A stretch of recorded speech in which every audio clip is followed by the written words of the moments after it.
अस्सलामुअलैकुम। मेरा नाम है जहांसेब हाशमी और ये है होंडा सिविक 2022 मॉडल और होंडा इलेंट्रा 2022 मॉडल का कंपैरिजन। ये दोनों गाड़ियाँ ऑलमोस्ट सेम ही लीक की कार्स हैं, लेकिन जो सिविक है ये बिल्कुल लेटेस्ट जनरेशन है और पाकिस्तान में फ़िलहाल काफ़ी यूनिक है क्योंकि ये इतना ऑन रोड आना शुरू नहीं हुई। साइज़ के लिहाज से मेरे ख्याल से ये इलेंट्रा से बेहतर है, लेकिन फीचर्स के लिहाज से देखा जाए तो ये गाड़ियाँ तकरीबन करीब ही हैं। इंटीरियर के लिहाज से मेरे ख्याल से सिविक बेहतर है, एक्सटीरियर के लिहाज से हर किसी की अपनी चॉइस है। फीचर्स इन दोनों गाड़ियों में तकरीबन करीब ही आते हैं, लेकिन प्राइस का इनमें तकरीबन 10 लाख का फ़र्क है। क्या ये फ़र्क वर्थ इट है या नहीं, आपको इस रिव्यू के बाद काफ़ी हद तक आइडिया हो जाएगा। खैर, ये रहा comparison. Let's get started. Let's start with the exterior of this car. ये होंडा इलेंट्रा का फ्रंट लुक है, जो कि मेरी ओपिनियन में कंपैरेटिवली सिविक 11 जनरेशन से थोड़ा बेहतर है। इस तरह से कि ये गाड़ी काफ़ी एग्रेसिव है, इसकी लाइट्स, इंडिकेटर, ग्रिल वगैरह काफ़ी पॉइंटी है और मेरे ख्याल से ये गाड़ी यंगस्टर्स पे काफ़ी फोकस्ड है। तो ये गाड़ी मेरे ख्याल में सिविक 11 जनरेशन से थोड़ी बेहतर है। अगर बात की जाए इस गाड़ी की हेडलाइट्स की, तो इसमें काफ़ी बड़ी सारी DRL दी गई है, जो काफ़ी पॉइंटी सी है और काफ़ी ब्राइट है। और इसकी हेडलाइट्स जो हैं ये कंपैरेटिवली सिविक से बेहतर हैं, इस तरह से कि इनमें ये क्वाड LED प्रोजेक्शन लैंप दिए गए हैं, जिनमें बाइजोन LED लैंप आते हैं, जबकि सिविक ओरियल के अंदर हेडलाइट हैलोजन लैंप के साथ आती है। सिविक ओरियल तकरीबन 55-56 लाख की गाड़ी है और उसमें हेडलाइट इवन LED वाली भी नहीं आती, जो कि मेरे ख्याल से काफ़ी मेजर ब्लो है होंडा की तरफ से। तो ये गाड़ी वहाँ पे नंबर ले जाती है। इसमें क्वाड LED प्रोजेक्शन लैंप दिए गए हैं, लेकिन इसमें इंडिकेटर नीचे आते हैं और इसमें फॉग नहीं आती, जो कि मेरे ख्याल से एक चीज़ मिसिंग है इस गाड़ी में as compare to Civic Oriel. और इसमें जो एक और चीज़ नहीं आती वो है इसका फ्रंट कैम। सिविक में फ्रंट कैम भी आता है। अगर बात की जाए सिविक की 11 जनरेशन के फ्रंट लुक की, तो ये सिविक ओरियल का फ्रंट लुक है, जो कि मेरे ख्याल से है तो काफ़ी मैसिव। इसका बोनट काफ़ी बड़ा है और उसकी लुक्स अच्छी हैं, लेकिन ओरियल में जो हेडलाइट्स आती हैं ये बस ठीक हैं, ये कोई इतनी मज़े की नहीं है। और इन हेडलाइट्स के अंदर जो लाइट आती है ये हेलोजन बल्ब हैं। लो और हाई के लिए इसमें हेलोजन बल्ब दिए गए हैं, जो कि मेरे ख्याल से एक अजीब सी चीज़ है होंडा की तरफ से। ये गाड़ी तकरीबन 55 लाख की है, बट स्टिल इसमें हेडलाइट्स बाइजोन वाली नहीं है। फॉग लैंप इसमें LED वाले दिए गए हैं, लेकिन हेडलाइट सिंपल सी हैं और इंडिकेटर भी इस गाड़ी के हेडलाइट के अंदर ही माउंटेड आते हैं। और सिविक में फ्रंट कैमरा भी आता है, जो कि इसका एक एज है इलेंट्रा के ऊपर। पार्किंग सेंसर्स इन दोनों गाड़ियों में नहीं आते। अगर बात की जाए साइड प्रोफाइल की, तो ये इलेंट्रा की साइड प्रोफाइल है, जो कि काफ़ी सोबर सी है। इसमें कोई सारा कट्स एंड कर्व्स वगैरह नहीं दिए गए। इसके साइड मिरर वगैरह भी काफ़ी डिसेंट से हैं। साइड पे इसके कोई एग्रेसिव बॉडी स्वेलिंग नहीं की गई। रिम वगैरह भी इसके ठीक ही हैं बस। और अगर बात की जाए इलेंट्रा के साइड मिरर की, तो ये कंपैरेटिवली सिविक से बेहतर है, इस तरह से कि ये रिट्रैक्टेबल भी हैं, एडजस्टेबल भी, इनमें ऑटो का फीचर भी आता है और ये हीटेड भी हैं, जो कि सिविक में नहीं है। और उसके अलावा स्मार्ट एंट्री वाला सिस्टम इन दोनों गाड़ियों में आता है। और अगर बात की जाए सिविक की 11 जनरेशन की साइड प्रोफाइल की, तो ये ऑब्वियसली इलेंट्रा से बहुत बेहतर है। इसमें काफ़ी स्ट्रॉन्ग ट्रैक्टर लाइन्स दी गई हैं, इसके फेंडर्स में, डोर्स में और उसके अलावा टेल लाइट्स में भी ऐसे कट्स एंड कर्व्स दिए गए हैं, जो कि इस गाड़ी को काफ़ी अच्छी लुक देते हैं। इसकी टेल लाइट भी काफ़ी मैसिव है और उसके अंदर जो करेक्टर लाइन्स हैं ये फ्रंट फेंडर से रेयर फेंडर से कंटिन्यू करती हैं और इसकी साइड स्कर्ट्स भी काफ़ी अच्छी हैं। अगर बात की जाए साइड मिरर की, तो ये सिविक का साइड मिरर है, जो कि फीचर रिच है, लेकिन ये इलेंट्रा से एक फीचर कम है। इसमें हीटेड वाला फीचर नहीं आता, इलेंट्रा में वो आता है। बाकी ये साइड मिरर भी रिट्रैक्टेबल हैं, एडजस्टेबल हैं और इनमें ऑटो का फीचर भी आता है। अगर बात की जाए रेयर लुक की, तो ये इलेंट्रा का रेयर लुक है, जो कि फ्रंट की तरह ऑब्वियसली काफ़ी एग्रेसिव है। इसकी टेल लाइट्स भी काफ़ी पॉइंटी सी हैं। इसमें नीचे एक रेयर फॉग भी आती है, जो कि सिविक में नहीं आती। और इलेंट्रा की ट्रंक में ऑटो अनलॉक वाला फीचर भी आता है, जो कि सिविक अगेन लैक करती है। इसमें ट्रंक काफ़ी सिंपल सी है, इसमें जिसकी इलेंट्रा की बैजिंग दी गई है और कुछ खास यहाँ पे नहीं आता। टेल लाइट इस गाड़ी की LED वाली हैं, जो कि हर किसी की अपनी ओपिनियन है। मेरे ख्याल से सिविक की टेल लाइट्स इससे बेहतर हैं। इसकी ट्रंक अनलॉक करने के लिए हुंडई के साइन के बीच में एक बटन दिया गया है, यहाँ से आप इस गाड़ी की ट्रंक अनलॉक कर सकते हैं। और ये इस गाड़ी की ट्रंक कैपेसिटी, जो कि 14.8 क्यूबिक फीट की है। सिविक और इलेंट्रा की ट्रंक सेम है, दोनों की ट्रंक 14.8 क्यूबिक फीट की है, लेकिन इसमें एक फीचर एक्स्ट्रा आता है और वो ये है कि इस गाड़ी की रेयर सीट्स जो हैं ये 60-40 स्प्लिट के साथ हैं। इनको आप यहाँ पे दिए गए पुल टैब से पुल करके अनलॉक कर सकते हैं और इस गाड़ी के रेयर बेंचेस को आप फोल्ड भी कर सकते हैं, जिससे इस गाड़ी की ट्रंक कैपेसिटी काफ़ी ह्यूज हो जाती है। ये वाला फीचर ग्रैंडी के अंदर भी आता होता है, लेकिन सिविक में नहीं दिया गया, जो कि मेरे ख्याल से होता तो अच्छी बात थी। बाकी इसमें स्पेयर टायर भी 16 इंचेस का ही आता है और जिसका टायर है ये BG लक्सर प्लस है और ये फुल साइज का टायर है, ये कोई स्टेपनी नहीं है छोटी। और अगर बात की जाए सिविक के रेयर लुक की, तो ये मेरे ख्याल से कंपैरेटिवली इलेंट्रा से काफ़ी मैसिव भी है और काफ़ी एग्रेसिव भी है। इसकी ट्रंक के अंदर एक डक्टेल स्पॉइलर टाइप का एरिया दिया गया है। इसमें जो टर्बो RS वर्जन है उसमें स्पॉइलर आता भी है, लेकिन ओरियल की ट्रंक भी काफ़ी लिफ्टेड है बैक से। उसके अलावा इसकी टेल लाइट्स भी LED वाली हैं, ये काफ़ी मैसिव हैं और ऑब्वियसली क्योंकि ये कार नई है तो इनकी एक यूनिक सी लुक है। इसमें कट्स एंड कर्व्स भी काफ़ी शार्प दिए गए हैं और इसकी ओवरऑल रेयर लुक मेरे ख्याल में काफ़ी मज़ेदार है। बैक पे इसमें रिफ्लेक्टर्स आते हैं लेकिन कोई रेड फॉग नहीं आती जो कि एलेंट्रा में आती है। खैर, इसकी ट्रंक अनलॉक करने के लिए एक नीचे यहाँ पे बटन दिया गया है और ये इस गाड़ी की ट्रंक कैपेसिटी जो कि अगेन 14.8 क्यूबिक फीट की है। लेकिन ये गाड़ी जो एक चीज़ लैक करती है वो ये है कि इसके रेयर बेंचेस फोल्डेबल नहीं है, ये फिक्स दी हैं। अगर ये फोल्डेबल होते तो मेरे ख्याल से अच्छी बात थी। नीचे दी गई लिड को उठा के आप इस गाड़ी का स्पेयर टायर एक्सेस कर सकते हैं। स्पेयर टायर इन दोनों गाड़ियों में सेम आता है, बीजे लक्सो प्लस का 215, 55 और 16 इंचेस का। अगर बात की जाए इन गाड़ियों के इंटीरियर की तो ये एलेंट्रा का इंटीरियर है जो कि मेरे ख्याल से ठीक है, लेकिन कंपैरेटिवली ये सिविक की 11 जनरेशन से काफ़ी हद तक पीछे है। इसके मटेरियल्स वगैरह भी कोई खास नहीं है, इसमें प्लास्टिक काफ़ी यूज़ किया गया है और लुक्स के लिहाज से भी मेरे ख्याल से सिविक की 11 जनरेशन इससे बेहतर है। अगर बात की जाए स्टीयरिंग व्हील की तो स्टीयरिंग व्हील इस गाड़ी का 3 स्पोक है। लेफ्ट स्पोक जो कंट्रोल्स दिए गए हैं ये इस गाड़ी के मल्टीमीडिया सिस्टम के हैं और जो राइट स्पोक पे कंट्रोल्स दिए गए हैं ये इस गाड़ी के क्रूज के हैं। और इसके साथ जो कंट्रोल्स दिए गए हैं यहाँ से आप इस गाड़ी के एमआरआई डिस्प्ले के बीच में नेविगेट कर सकते हैं। और मीटर भी इस गाड़ी का कंपैरेटिवली सिविक की 11 जनरेशन से काफ़ी सिंपल सा है। इसके मीटर में बस ये 2 डायल्स दिए गए हैं, सेंटर में एक छोटी सी स्क्रीन है जो कि कोई खास चीज़ें नहीं शो करवाती। सिविक की 11 जनरेशन का मीटर इस गाड़ी से बहुत बेहतर है, वो एक काफ़ी बड़ी सारी स्क्रीन के साथ आता है जिसकी बात मैं आगे करूँगा इस रिव्यू के अंदर। इसमें कोई खास चीज़ें नहीं शो होती हैं आपको। और इसके मीटर की हाउसिंग भी ठीक है, बस इसकी लुक कार्बन फाइबर जैसी है लेकिन इसकी फील जो है ये काफ़ी प्लास्टिक वाली आती है आपको। बाकी अगर बात की जाए इसके मल्टीमीडिया सिस्टम की तो ये है तो काफ़ी फीचर रिच। इसमें फीचर्स कंपैरेटिवली सिविक की 11 जनरेशन से काफ़ी ज़्यादा आते हैं, इस तरह से कि इसमें एंड्रॉइड ऑटो, एप्पल कारप्ले, इस तरह की चीज़ें कंपनी से स्टैंडर्ड आती हैं। लेकिन जहाँ पे ये गाड़ी मार्क आती है वो इसका साइज़, ये सिर्फ 6 इंचेस का है, जबकि सिविक में से काफ़ी बड़ा मल्टीमीडिया सिस्टम आता है और उसके बटन्स भी नीचे दिए गए हैं। बाकी इसमें पुश स्टार्ट भी आता है और क्लाइमेट कंट्रोल भी इस गाड़ी में डुअल जोन है जो कि एक काफ़ी अच्छा फीचर है। और क्लाइमेट कंट्रोल अब इन दोनों ही गाड़ियों में डुअल जोन आता है। सिविक की 10 जनरेशन में नहीं था, 11 जनरेशन में अब उसको भी डुअल जोन कर दिया गया है। और इस गाड़ी में जो एक चीज़ एक्स्ट्रा आती है एज कम्पेयर टू सिविक वो है वायरलेस चार्जर। सिविक में वायरलेस चार्जर नहीं आता, ये मेरे ख्याल से काफ़ी अच्छी चीज़ है और गाड़ियों में होना चाहिए। ये सिर्फ एलेंट्रा में आता है, ना ये चीज़ ग्रैंडी ऑफर करती है, ना सिविक, इवन टर्बो आरएस में भी नहीं आती ये चीज़। उससे पीछे इसका गियर लेवल दिया गया है जो कि नॉर्मल सा है। इसकी गियर सिलेक्शन जो है वो है PRND और S में करके आप इस गाड़ी को मैनुअली भी चला सकते हैं। इसमें जो गियर सिलेक्शन है वो है PRND और S में करके आप इस गाड़ी को मैनुअली भी चला सकते हैं, लेकिन इस गाड़ी में कोई पैडल शिफ्टर्स नहीं आते। सिविक में टर्बो आरएस के अंदर पैडल शिफ्टर्स आते होते हैं, इसमें नहीं है। साथ ही इसका ड्राइव मोड सेलेक्टर दिया गया है। इस गाड़ी में 4 ड्राइविंग मोड्स आते हैं, नॉर्मल, इको, स्पोर्ट और स्मार्ट। अगर आप इस गाड़ी के ड्राइविंग मोड को चेंज करें तो इसका डिस्प्ले मल्टीमीडिया स्क्रीन के अंदर भी आता है। इस गाड़ी की बेसिकली मल्टीमीडिया स्क्रीन और गाड़ी का कंप्यूटर कनेक्टेड है। सिविक में ऐसा कोई फीचर नहीं आता, उसकी स्क्रीन और गाड़ी के बीच में कोई कनेक्शन नहीं होता, ये बेसिकली कनेक्टेड है। हैंड ब्रेक इस गाड़ी में ट्रेडिशनल आती है, सिविक अगेन यहाँ पे नंबर ले जाती है। उसके अलावा अगर बात की जाए इसके सेंटर कंसोल की तो ये है सेम सिविक जैसा ही, लेकिन इसके अंदर एक चार्जिंग आउटलेट आता है जो कि सिविक से एक बेहतर चीज़ है। सिविक में नहीं आता ऐसा कुछ, जिसके बारे में मैं आगे बात करूंगा अभी। अगर बात की जाए इन गाड़ियों की सीट्स की तो ये एलेंट्रा की सीट्स हैं जो कि लेदर की फिनिश में हैं। पहले ये फैब्रिक में आती थी, अब इनमें लेदर दे दिया गया है। और अगर बात की जाए एलेंट्रा के डोर्स की तो ये ठीक है, लेकिन इनमें प्लास्टिक काफ़ी ज़्यादा यूज़ किया गया है एज कम्पेयर टू सिविक। तो मेरे ख्याल से सिविक इंटीरियर के लिहाज से नंबर ले जाती है। बाकी स्पीकर इस गाड़ी में टोटल 6 आते हैं, 4 डोर्स में और 2 हीटर्स। एलेंट्रा के अंदर जो एक चीज़ थोड़ी वियर्ड है वो ये है कि इस गाड़ी की जो ड्राइवर विंडो है ये सिर्फ ऑटो डाउन है।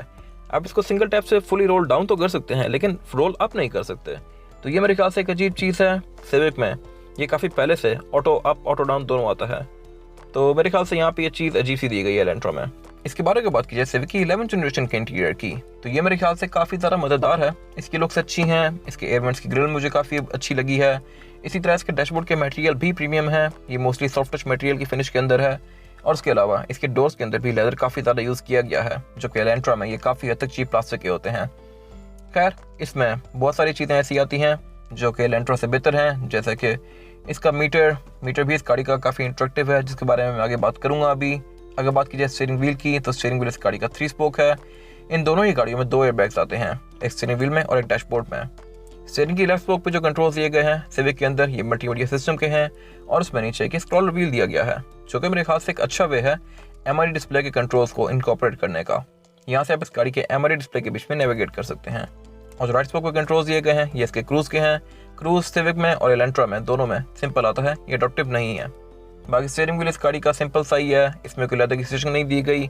सिविक में जो आरएस वर्जन आता है उसमें स्टीयरिंग व्हील लेदर की फिनिश में आता है। अगर बात की जाए इस गाड़ी के मीटर की तो मीटर इस गाड़ी का कंपैरेटिवली एलेंट्रा से बहुत बेहतर है, इस तरह से कि इसमें 2 डायल हैं। एक जो मेन डायल है ये तो इसका एनालॉग है, लेकिन लेफ्ट पे जो डायल दिया गया है ये बेसिकली इसका स्क्रीन है। इसकी स्क्रीन दी गई है यहाँ पे काफ़ी बड़ी, जिसमें एमआरआई डिस्प्ले आता है और ये आपको बहुत सारी चीज़ें शो करवाती है इस गाड़ी की, जैसे कि मेंटेनेंस स्केजुअल, इसी तरह आरपीएम इस गाड़ी का। आप इसको ऑन करते हैं तो ये इस तरह का गेट स्वीप का इफेक्ट देती है। खैर आप इसको काफ़ी हद तक कॉन्फ़िगर कर सकते हैं एज़ कम्पेयर टू इलेंट्रा। और अगर बात की जाए डैशबोर्ड की, तो डैशबोर्ड भी मेरे ख्याल से इस गाड़ी का अच्छा है as compare to Elantra. Again इसका डिज़ाइन भी अच्छा है, इसकी जो फैंस की ग्रिल है ये भी काफ़ी यूनिक डिज़ाइन में है। इस गाड़ी का मल्टीमीडिया सिस्टम जो है ये भी 9 इंचज़ का है और ये फ्लोटिंग शेप में है, डैशबोर्ड से ऊपर निकला हुआ है। लेकिन अगर बात की जाए फीचर्स की तो इसमें कोई खास फीचर्स नहीं आते। ये बेसिकली एक एंड्रॉयड पैनल ही है जिसमें आप ब्लूटूथ कनेक्ट कर सकते हैं, ऑक्स लगा सकते हैं, इसमें यूएसबी से गाने प्ले कर सकते हैं, लेकिन इसमें Android auto, Apple car play इस तरह की चीज़ें नहीं आती। मैप्स आप इसके अंदर डाउनलोड कर सकते हैं, लेकिन इसकी स्क्रीन के साथ कैमरा भी आता है जो कि इलेंट्रा में नहीं है। मल्टीमीडिया स्क्रीन से नीचे इस गाड़ी का क्लाइमेट कंट्रोल दिया गया है। क्लाइमेट कंट्रोल अब सिविक ओरियल और आरएस दोनों में डुअल जोन आता है, जबकि इसके स्टैंडर्ड वर्जन के अंदर ये सिंगल जोन ही होता है। डुअल जोन का मतलब यह है कि ड्राइवर और पैसेंजर अपनी मर्जी के लिहाज से क्लाइमेट कंट्रोल को एडजस्ट कर सकते हैं, और अगर आप इसको सिंक पे कर देंगे तो ड्राइवर और पैसेंजर दोनों का टेम्परेचर सेम हो जाएगा। इसमें एक और चीज़ भी ऐड कर दी गई है मैक्स कूल, जो कि पहले नहीं थी, और इसकी लुक भी मेरे ख्याल में काफ़ी मज़ेदार है as compare to Elantra. Climate control से नीचे इस गाड़ी का एक यूएसबी इनपुट दिया गया है, 12 वोल्ट का चार्जिंग आउटलेट दिया गया है, और इसमें एक नीचे ड्रॉ दी गई है जो कि ब्लैंक है।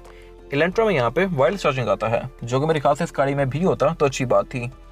बाकी गियर लेवर इस गाड़ी का नॉर्मल सही है, इसमें कोई पैडल शिफ्टर्स नहीं आते। इसका जो आरएस टर्बो वर्जन है उसमें पैडल शिफ्टर्स दिए गए होते हैं। बाकी इस गाड़ी में जो ड्राइविंग मोड्स हैं वो 2 हैं, इसमें कोई खास ड्राइविंग मोड्स नहीं आते। इससे पीछे इस गाड़ी की हैंड ब्रेक दी गई है जो कि इलेक्ट्रॉनिक है, और इसमें ब्रेक होल्ड भी आता है जो कि मेरे ख्याल से अच्छी चीज़ है। ड्राइविंग मोड इस गाड़ी में 2 ही आते हैं बेसिकली, इको ऑन और इको ऑफ। उससे पीछे इस गाड़ी का सेंटर कंसोल दिया गया है जो कि लेदर की फिनिश में है, और इसके अंदर कुछ खास नहीं है, ये बेसिकली सिर्फ एक ड्रॉर ही है, इसमें कोई चार्जिंग आउटलेट वगैरह नहीं आता। अगर बात की जाए सिविक की सीट्स की तो ये ठीक है, नॉट बैड, लेदर की फिनिश में है, इनका पोस्टर भी ठीक है। सिविक के अंदर आपको एक और कलर टोन ऑफर होती है इंटीरियर की, ओरियल में आप 30,000 एक्स्ट्रा पे करके इसके अंदर ब्लैक इंटीरियर ले सकते हैं सिविक आरएस जैसा। तो ये एक आपके पास एक एडिशनल चीज़ है इन सिविक जो कि इलेंट्रा में आपको नहीं ऑफर होती, और इसके डोर पैनल भी कंपैरेटिवली इलेंट्रा से बेहतर है क्योंकि इसमें लेदर काफ़ी यूज़ किया गया है। इसमें door locker and locker driver और पैसेंजर दोनों के पास आता है, और इसमें स्पीकर 6 आते हैं 4 डोर्स में और 2 ट्वीटर्स। सिविक में ड्राइवर और पैसेंजर दोनों की विंडोज ऑटो के फीचर के साथ आती हैं, ये basically auto down auto up दोनों हैं। इलेंट्रा में सिर्फ ऑटो डाउन आती है, वो भी ड्राइवर की विंडो। इसमें ड्राइवर और पैसेंजर दोनों की ऑटो डाउन ऑटो अप हैं, तो यहाँ पे सिविक नंबर ले जाती है। बाकी साइड मिरर इन दोनों ही गाड़ियों में रिट्रैक्टेबल आते हैं, यानी कि आप इनको गाड़ी के अंदर बैठ के फोल्ड और अनफोल्ड कर सकते हैं, प्लस इनमें ऑटो का फीचर भी आता है। इस गाड़ी में जो ट्रंक रिलीज है ये इलेक्ट्रॉनिक है, जबकि इलेंट्रा में हाथ से ट्रंक ओपन होती है।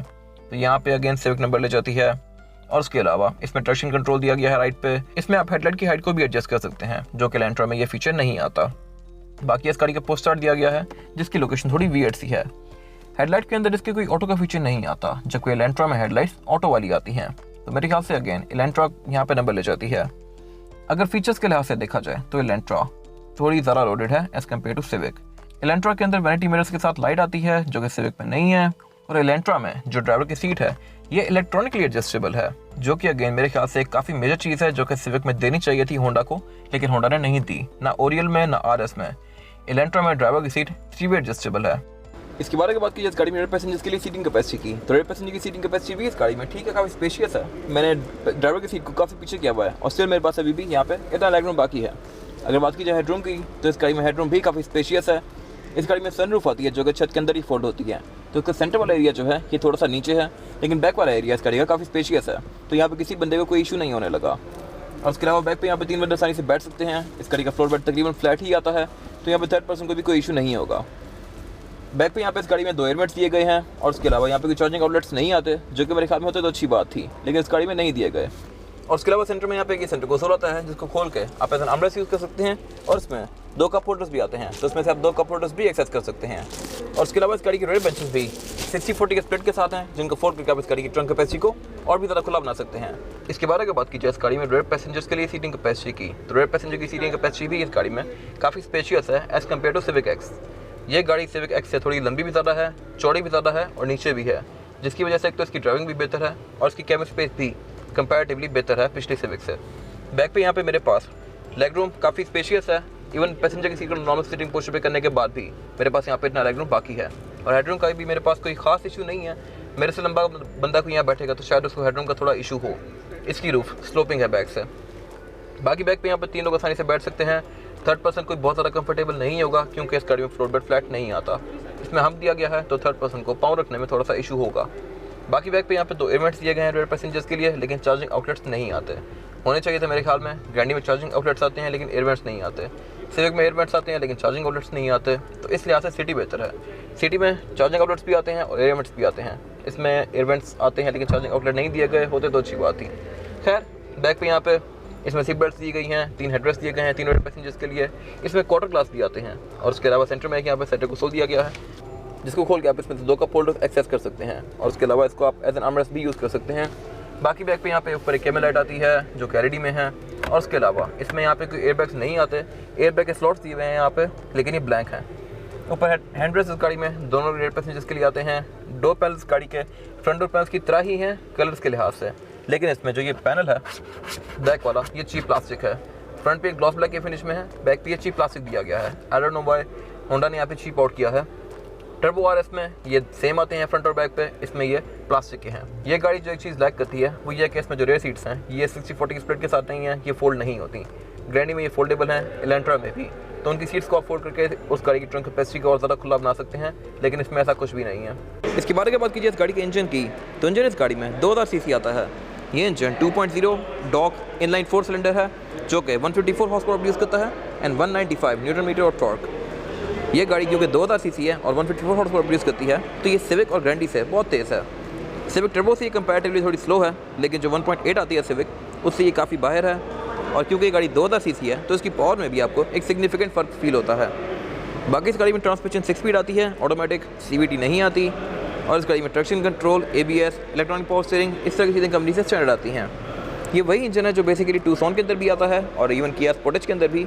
जस्ट ये गाड़ी फ्रंट व्हील ड्राइव है और ये सेडान है। बाकी इस गाड़ी के बोनट के अंदर कोई पैडिंग नहीं आती, जो कि मेरे ख्याल में होती तो अच्छी बात थी, लेकिन इस गाड़ी में नहीं दी गई। इसके बारे में बात की जाए इस गाड़ी के इंजन की, तो सिविक की 11 जनरेशन में एक ही इंजन साइज़ ऑफर किया गया है 1500 cc टर्बो चार्ज। इसमें 3 वेरिएंट्स हैं, तीनों ही वेरिएंट्स में इंजन 1.5 टर्बो आता है, लेकिन अगर आप RS लेते हैं तो आपको फीचर के साथ साथ पावर भी ज़्यादा मिलती है। ये गाड़ी 127 हॉर्स पावर प्रोड्यूस करती है सिर्फ, जो कि कंपैरेटिवली इवन सिविक एक्स से भी कम है। सिविक एक्स में जो 1800 cc इंजन आता था वो भी 138 हॉर्स पावर प्रोड्यूस करता था। तो इनिशियली पिक के अंदर सिविक एक्सेस को गैप दे जाएगी, लेकिन क्योंकि इसका टॉर्क थोड़ा सा ज़्यादा है as compare to previous generation, तो ये शायद लॉन्ग रन में निकल जाए उससे। इसका टॉर्क 180 है जबकि सिविक एक्स का 170 था, तो ये थोड़ा सा फ़र्क है जिसकी वजह से शायद ये गाड़ी लॉन्ग रन में इसको गैप दे जाए, लेकिन इनिशियली सिविक 1.8 भी इसको गैप दे जाएगी। बाकी इस गाड़ी का जो 1.5 टर्बो RS वर्जन है उसके अंदर जो इंजन आता है वो 173 हॉर्स पावर प्रोड्यूस करता है, जो कि काफ़ी सिग्निफिकेंट फ़र्क है as compare to this car. इन दोनों कार्स में इंजन सेम है, लेकिन इनके बोर और ट्रांसमिशन का फ़र्क है। अगर पावर के लिहाज से देखा जाए तो इलेंट्रा मेरे ख्याल से इससे काफ़ी बेहतर है, क्योंकि इलेंट्रा की हॉर्स पावर 150 है और सिविक की 127, जो कि काफ़ी ह्यूज गैप है। इलेंट्रा आराम से इस गाड़ी को गैप दे सकती है। इलेंट्रा कंपैरेटिवली टर्बो RS से थोड़ी स्लो होगी, लेकिन सिंपल जो सिविक है ओरियल या स्टैंडर्ड उससे ये गाड़ी बहुत तेज़ है। लेकिन एवरेज के लिहाज से सिविक इलेंट्रा से ऑब्वियसली बेहतर होने वाली है। इलेंट्रा तकरीबन शहर में 10 से 11 तक की एवरेज देती है, जबकि सिविक आपको 13-14 तक की एवरेज आराम से दे सकती है अगर आप इसको प्यार से चलाएं तो। इसके बारे में बात की जाए इन गाड़ियों के टायर साइज़ की, तो टायर साइज़ दोनों गाड़ियों में सेम ही आता है। इलेंट्रा और सिविक दोनों में BJ 100+ का टायर आता है और जो इसका साइज़ है वो है 215, 55 और 16। तो बेसिकली इनमें टायर भी और टायर साइज़ भी आइडेंटिकल हैं। ये टायर जनरल का है एंड आई हाईली रिकमेंड कि आप ये गाड़ियाँ लेते ही इनके टायर चेंज करवा दें, क्योंकि एक तो इसकी ड्राइव भी कोई खास नहीं है, ये काफ़ी हार्ड टायर है और इसकी ग्रिप वगैरह भी कोई इतनी अच्छी नहीं है। सिविक के अंदर 2 रिम साइज ऑफर होते हैं, 17 इंचेस और 16 इंचेस। 17 इंचेस वाला रिम RS टर्बो के अंदर आता होता है। बाकी इलेंट्रा के अंदर भी रिम्स जो हैं ये डुअल कॉम्बिनेशन में हैं, ब्लैक और एल्यूमिनियम के, लेकिन मेरे ख्याल से सिविक के रिम से बेहतर हैं। ये रिम फेसलिफ्ट में चेंज किए गए थे। प्री फेसलिफ्ट कार में जो रिम थे वो काफ़ी अजीब से थे, ऑब्सोलीट से लगते थे। रिसेंटली फेसलिफ्ट किया गया है इलेंट्रा को और इसमें ये वाले रिम दे दिए गए हैं। ये भी ठीक हैं, लेकिन स्टिल मेरे ख्याल से सिविक के रिम में से बेहतर हैं। अगर बात की जाए इन गाड़ियों की फॉब की, तो ये इलेंट्रा की है, जो कि अगेन मेरे ख्याल से सिविक से बेहतर है। इसकी फील एल्यूमिनियम वाली आती है और ये काफ़ी वेटेड है और आपको पता लगता है कि एक प्रॉपर की है, जो कि सिविक की काफ़ी प्लास्टिक वाली फील देती है। इसमें लॉक अनलॉक और ट्रंक रिलीज आता है, लेकिन इसमें रिमोट स्टार्टर नहीं आता। RS टर्बो के अंदर रिमोट स्टार्टर भी आता होता है। यह था आज का कंपैरिजन। अगर आपको ये कंपैरिजन पसंद आया है तो इसको लाइक कीजिए, मेरे चैनल को सब्सक्राइब कीजिए और अगर आपके पास इस गाड़ी से रिलेटेड कोई भी राय है तो उसको कमेंट सेक्शन में ज़रूर शेयर कीजिएगा, ताकि वो लोग जो ये गाड़ियाँ लेने वाले हैं वो आपकी राय से फ़ायदा उठा सकें। अपना ख्याल रखिएगा। Thank you.